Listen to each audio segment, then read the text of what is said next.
Bien, bonjour, on va attaquer maintenant le cours numéro 8 qui concerne les systèmes compressifs et je vais vous décrire aujourd'hui un peu les différents types de failles inverses qu'on peut trouver, euh, les principaux contextes géologiques, géodynamiques qui permettent d'expliquer la formation des failles inverses.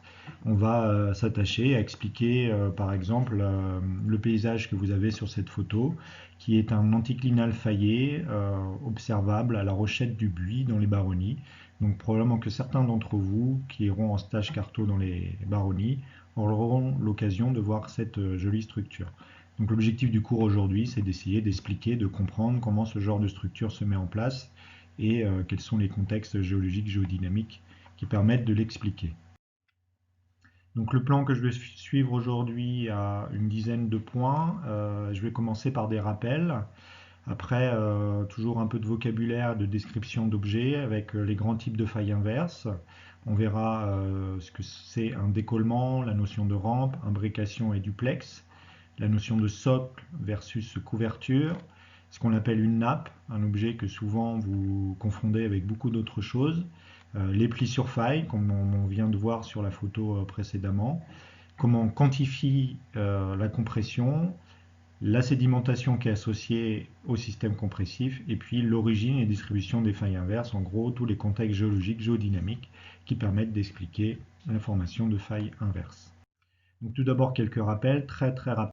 Je vous rappelle que le contexte, l'état de contrainte plutôt associé aux failles inverses demande un sigma 1, une contrainte maximale qui est dans le plan horizontal et une contrainte minimale sigma 3 qui est dans le plan vertical, sigma 2 étant lui aussi dans le plan horizontal.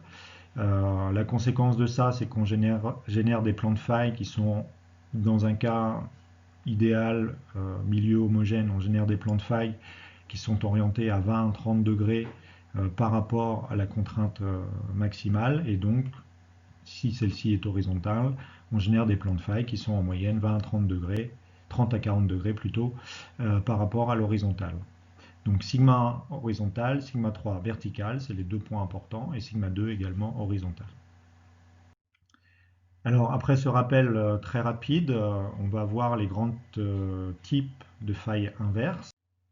Alors il en existe trois familles principales. Il y a les failles inverses simples, classiques, qui correspondent à ce qu'on vient de voir précédemment, à un angle de 30 à 40 degrés, voire plus fort par rapport à l'horizontale. Et puis on a également ce qu'on appelle un chevauchement. Dans ce cas-là, l'angle de la faille est inférieur à 30 degrés et on peut même atteindre des angles qui sont quasiment nuls, avec une pente de la faille est quasiment nulle, et on parle alors de décollement ou de détachement. Donc en anglais, on va parler de reverse fault pour une faille inverse simple, classique, de thrust fault pour un chevauchement, lorsque vous avez une pente qui est inférieure à 30 degrés, et puis de décollement, détachement, de manière similaire à ce qu'on dit en français, lorsque vous avez une faille qui est plate. Alors, un petit point de vocabulaire important, suite aux expériences qu'on a depuis plusieurs années, vous avez tendance à confondre chevauchement et nappe de charriage. Je ne sais pas d'où vient cette confusion. Est-ce que c'est en classe prépa où on appelle n'importe quelle faille inverse, n'importe quel chevauchement, une nappe de charriage? Je ne sais pas. En tout cas, il faut que vous reteniez maintenant qu'un chevauchement n'est pas nécessairement une nappe de charriage. Vous allez voir plus tard que la nappe de charriage, ça fait appel à un objet bien particulier qui nécessite un décollement, un transport sur plusieurs kilomètres d'un matériel qui va ensuite reposer sur un autre matériel et ça n'a rien à voir entre les deux. Donc c'est vraiment une structure de grande ampleur qui permet un déplacement de matériel très important. Ce n'est pas nécessairement un chevauchement, d'accord?